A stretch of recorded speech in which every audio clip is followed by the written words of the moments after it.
Gossas ñëw di la sargal di fësal say jëf ak di la féliciter loolu bànneex mënu ko dàq. Man ingénieur télécom la de formation sama spécialité dëgg mooy conception ak architecture des réseaux léegi ma commencé bi ma paree jàng si privé d'abord parce que responsable technique laa woon boo xam ne daan conseiller di orienter ak di installer du matériel donc dans les banques et un peu partout léegi bu loolu passé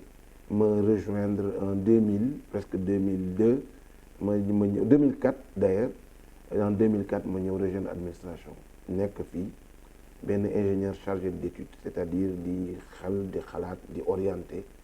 sur les politiques gouvernementales pour secteur u télécom ba daaw nuñ ko mën a wax 2019 ñu nommé ma directeur des technologies de l'information et de la communication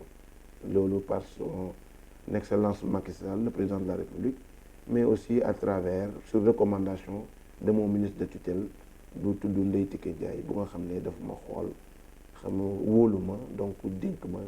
département bi ñuy wax TIC.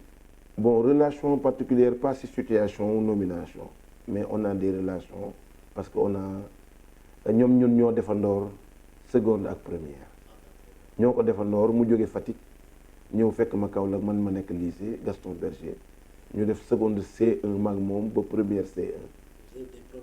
waaw de classe waaw lu wóor waaw ñu bokkaloon classe ñu ngi fi demuñu fenn ñu ngi dund. Bon président de la République moom yàlla def na maag moom bokk nañu classe seconde ak première loolu lu yàlla def la te ñi bokkoon ak ñun classe aussi ñu ngi fi wante nag loolu du motifu tànneef bi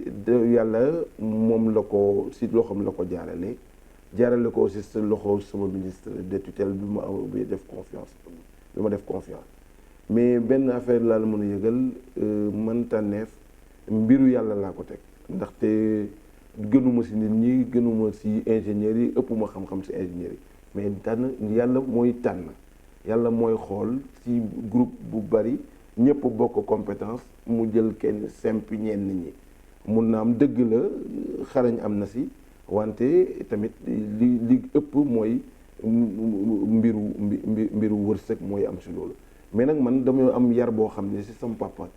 je n'ai jamais la grosse tête comme disent les tubaab di ko waxee man je n'ai jamais la grosse tête je prends tout avec philosophie dama ne daal yàlla moo mbiru yàlla la waaw mbiru yàlla la mais quand même président tamit nit la koo xam ne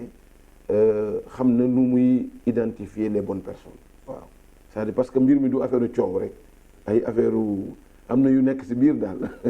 waaw parce que man dama mos a gëm sama liggéey di koy def comme il faut mun na am te loolu moo tax sax d'ailleurs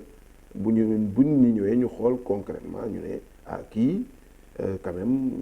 nañ ko jox lii ñun nañ ko essayer nañ ko ñam léegi kay da ngeen lay xalaat ngeen ñaanal ma rek moom mun a see génn bu baax a baax te loolu compté naa trop si Gossas parce que tamit nit bu amee waa ji nee na ndax jiw baax na mu ne ndax bokk yaa ko wax bu lay sa mbokk taggul xam nga kan moo lay tagg loolu tamit am na solo maa ngi sàkku seen ñaan daal ak seen dimbal. waaw direction des technologies moom lu koy ràññee dëgg-dëgg mooy dañuy réfléchir dañuy xalaat ci politique gu gouvernement bi nan la war a tëddee pour que numérique ak outil informatique nekk lu nga xam ne day nekk moomeelu population yi c'est-à-dire ñu am ci accès c'est-à-dire ñu mun see jot ci njëg gi ak ci woyofaay bi ak ci yombate bi te fu ñu munta nekk ci territoire bi que mu ñëpp yem te loolu je crois que bu actuellement nii gouvernement bi mu ngi ci liggéey bu baax a baax ñun nag ay ndawu buur lañ dañuy xalaat pour que képp ku fi nekk mun a réussir politique boobu que nit ñi jot ci xarala yi te mun see def li ñu war a def parce que Sénégal itam ma wax la benn affaire am nañu talent trop et talent caché mais tey nii technologie mun na ko fësal man loolu mooy sama combat daal sama liggéey dëgg-dëgg loolu la c'est-à-dire fexe ba fësal li nga xam ne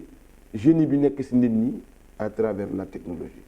loolu daal mooy suñu liggéey. léegi mun nañu installer ay ordinateurs dans les régions parce que on a les projets de CMC gisoon naa sax ci protocole bi ngeen wax ma loolu les CMC tey nii am na lu ñu installé woon Doyoli kër Serigne Bara Dolly Mbacké boobu maa ko doon installé mais xalaatuma woon na dinaa nekk directeur d'éthique boobu ingénieur laa woon bu doon planifier Serigne Bara Dolly Mbacké Doyoli léegi tey nii ñu nommé ma directeur d'éthique ma yore portefeuille boobu loolu kay ràcc jëmale sa kanam. waaw léegi man dama ne avant ma doon nekk directeur dama mosoon xalaat benn projet boo xam ne ci agriculture digitale ma xalaat ma ne man daal ferme digitale Mbar laa ko bëgg a def parce que Mbar dafa nekk dans la zone sylvo-pastorale nekk diggante Kaffrine ak Gossas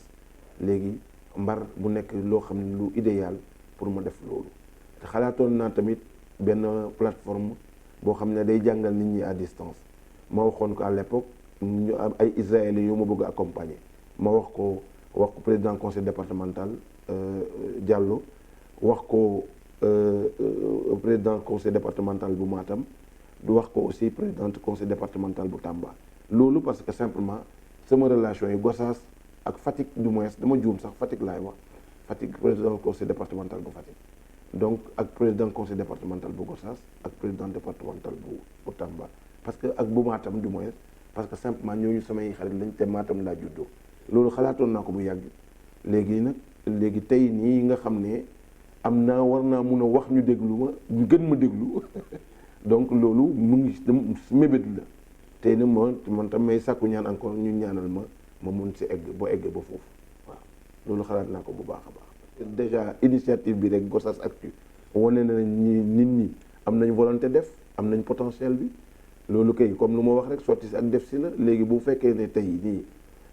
Gossas man en fait mu lay tiitaroo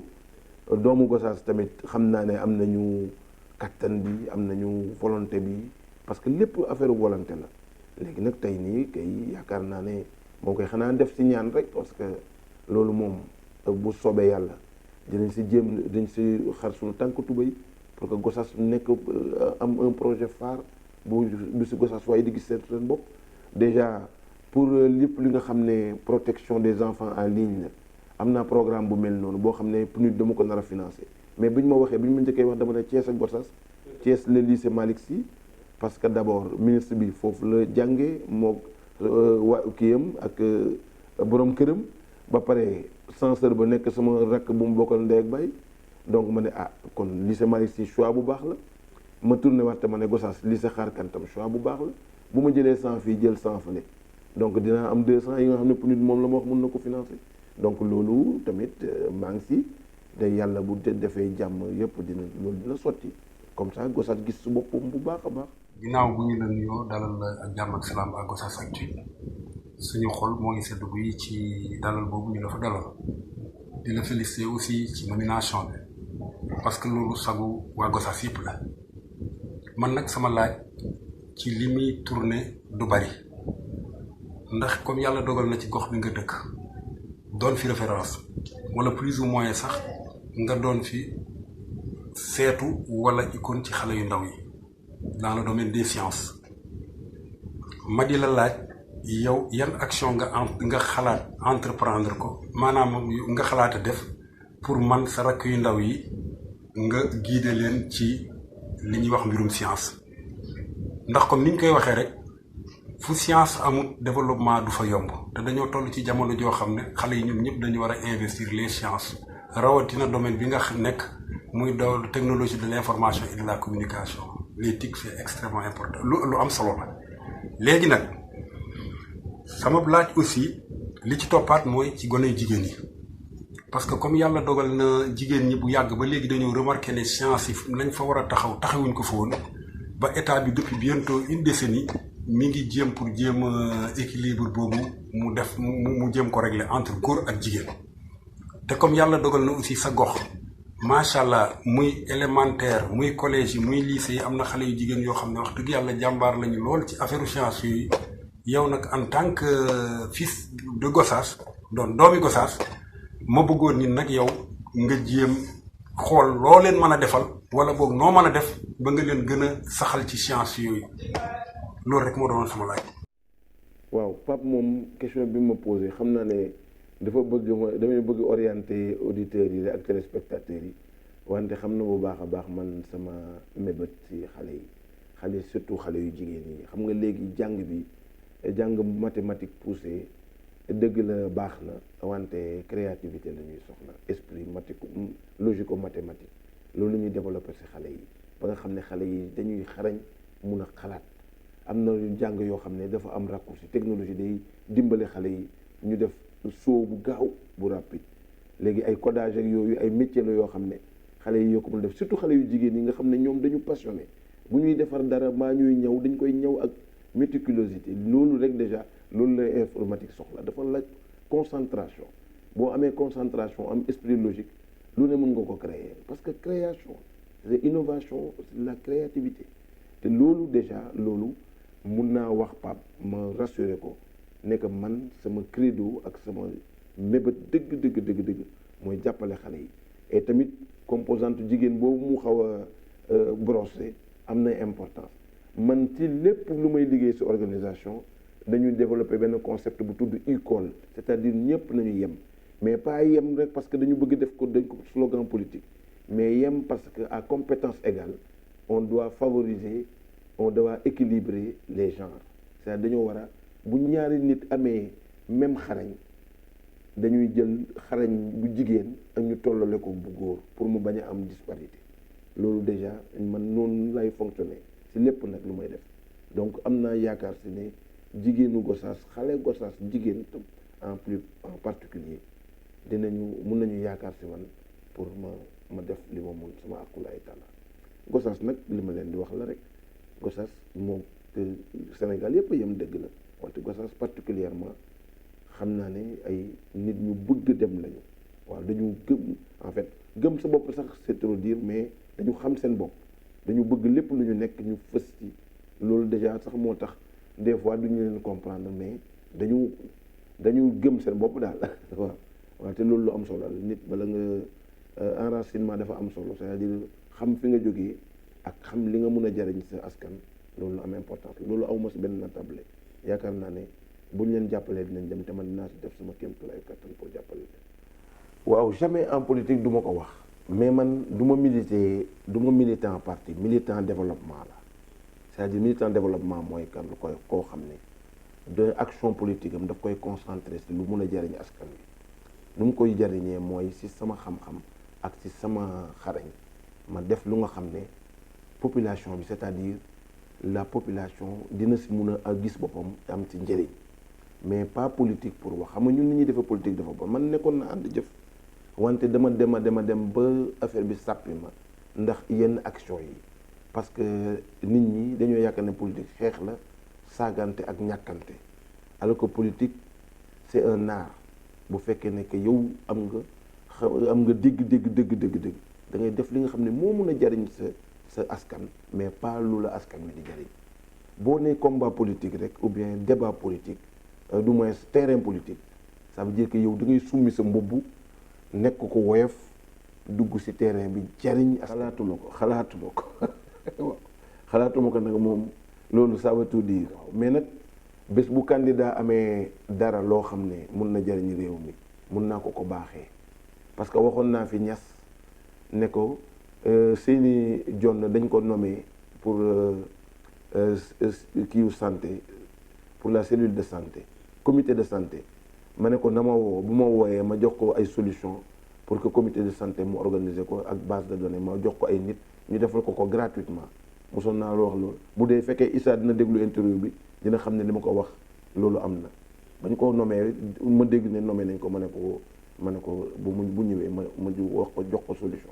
pour Gossas te booba xalaatuma woon ne kenn dama def directeur xalaat naa ne dina daje ak ex-premier ministre et secrétaire général Mahammed Boun Abdallah Dionne d'abord si suñu relation familiale mais ensuite si li nga xam ne moom peut-être que du ma ko fisal lu bari mais moom dafa nekk ñi ma njëkk a inspiré parce que moom ba mu nekkee informaticien nekk ABM dama daan dem si moom di ko seeti booba xalaatuma ne orthopédie laa bëggoon def mu may kii di ma wax di ma conseiller ba ma dem defi informatique et télécom.